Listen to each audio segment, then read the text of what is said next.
It's morning one of my big adventure, Base Camp Brew Pub in Meadows. So I'm at Devil's Backbone Campground, and we're going to see where this goes to. Devil's Backbone is a brewing company with a giant outdoor space. It's a great restaurant. We're still under quarantine orders in Virginia, so yesterday when I pulled in, it was closed, and I'm just exploring for the very first time. This is sort of the way I see my mornings going, is getting out and doing some exploring, walking, enjoying the solitude, listening to the birds. So yesterday's drive over here, it went pretty well. I left the house. I was going to leave at about noon. It took me until about 1 o'clock to get the RV set up and to hitch up the Jeep for the very first time. And that process helped me create a checklist for the next time. So I almost forgot to bring my pull my jacks up. So next time I think I will be better prepared. The thing I have really learned is you cannot be rushed. So there are lots of little details to take care of, and you can't neglect any of them.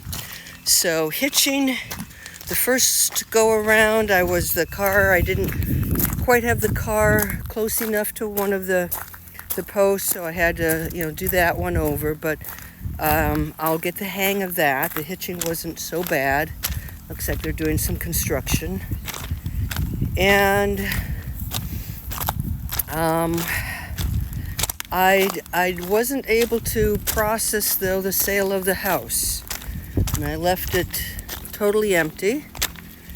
And I had hoped to do a video and a final walkthrough myself, and I just couldn't.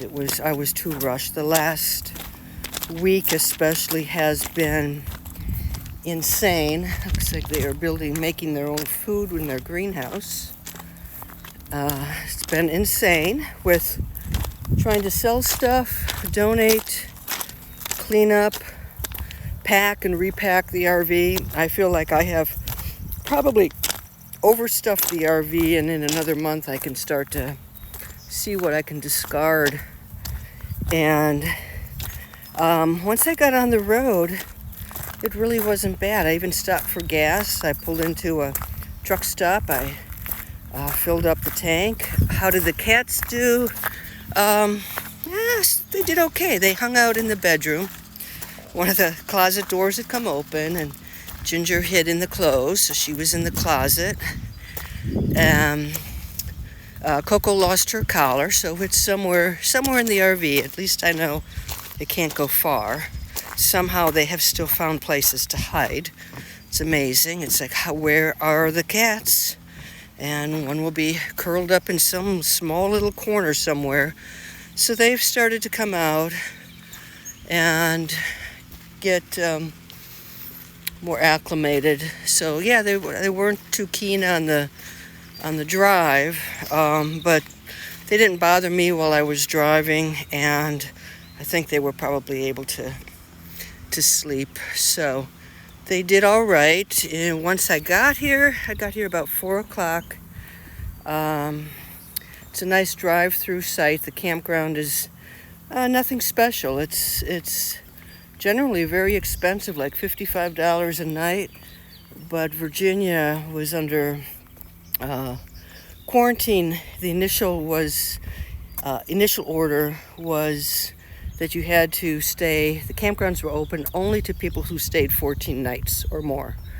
So that left out, a lot of weekenders, but it worked out really well for me because I was able to, they had a deal, $250 for 14 nights.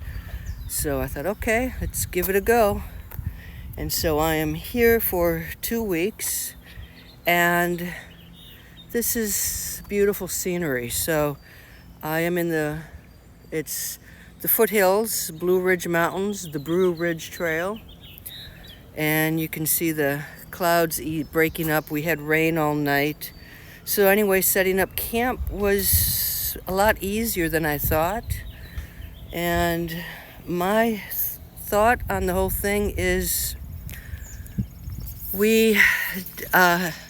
another RVer, a woman RVer, also starting out, wrote that she was 80% excited and 20% terrified. And I thought, yeah, that ratio sounds about right. And it is the thoughts in our head that keep us from doing things. So I could have come up with all kinds of excuses, and I've never hitched up before. I've never driven an RV. I have cats. I certainly can't take the cats with me. Yes, I can. What happens if? What happens if? And we go through this, and then when you're actually doing it, it's not that bad. It's a learning process, and you just have to kind of conquer that initial fear. But I'm already, day number 1, sort of starting to live the way I want to. I had a healthy flaxseed granola breakfast with blueberries and coconut milk.